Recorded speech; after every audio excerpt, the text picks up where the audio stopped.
we turn back to the UK now, where 3 people are injured after a man crashed his car outside of the House of Parliament. Police are treating the crash as an act of terrorism. The suspect drove his car through a group of pedestrians before hitting the Parliament gates.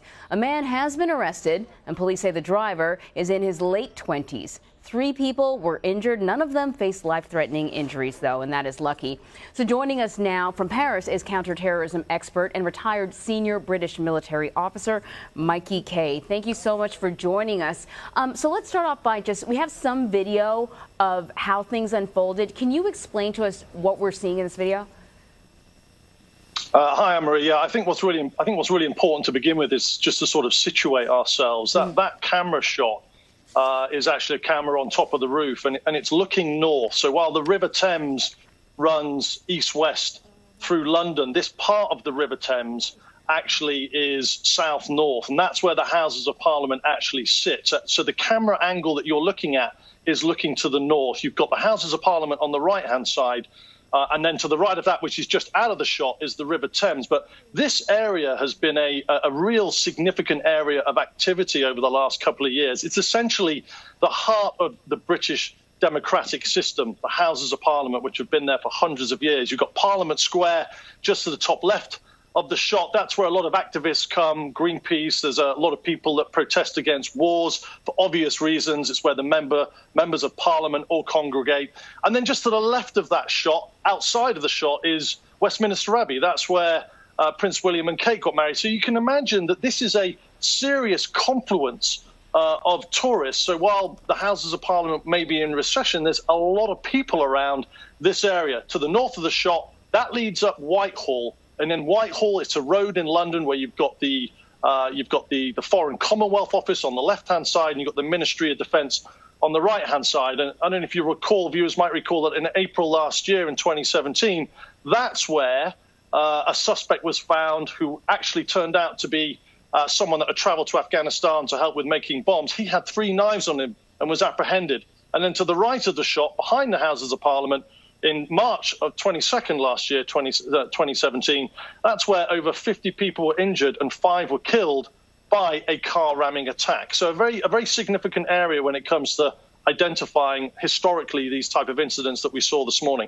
Yeah, and you know, the thing about these areas, like you mentioned, it's a spot where a lot of tourists come. So not exactly a soft target, but certainly a location that has to be open to the public. And in that attack 18 months ago, one of the things that I recall is among the injured and the deceased were people from all over the world, not just people from the UK, a lot of people who had come just to see the area. You know, you recall maybe a little over a year ago, we had heard that some of these terrorist groups, ISIS, Al-Qaeda, were encouraging people to perform jihad where they are, that they didn't need to travel to the Middle East. And then we started to see these types of attacks. Certainly it seems premeditated. How would somebody go about planning something like this? I think it's a really interesting point you raise, Anne-Marie, in terms of that message. The Islamic State, the very infamous Islamic State spokesman was an individual called Al Adnani, and he came out and was very overt. He was very forthright in calling upon Islamic State followers to pick up a knife and to get in a car and commit these acts of atrocity. Al Adnani was subsequently killed in an airstrike, but since then, the Islamic State have published the English version of their magazine called Ramia, and basically they have been suggesting and messaging these types of attacks, because ever since Nice, where we saw that bus attack in 2016, which caused immense mortalities, immense injuries, it's a very significant and very easy way for lone wolves, for terrorist cells to be able to commit these acts and effectively hijack the world's media, if you like, for at least 24 hours and get their message out there. So again, you know, this is when it comes to the counter propaganda message, when it comes to countering what we're seeing in the UK, back here in Paris, where I am, it's prolific, some of the attacks that we're seeing.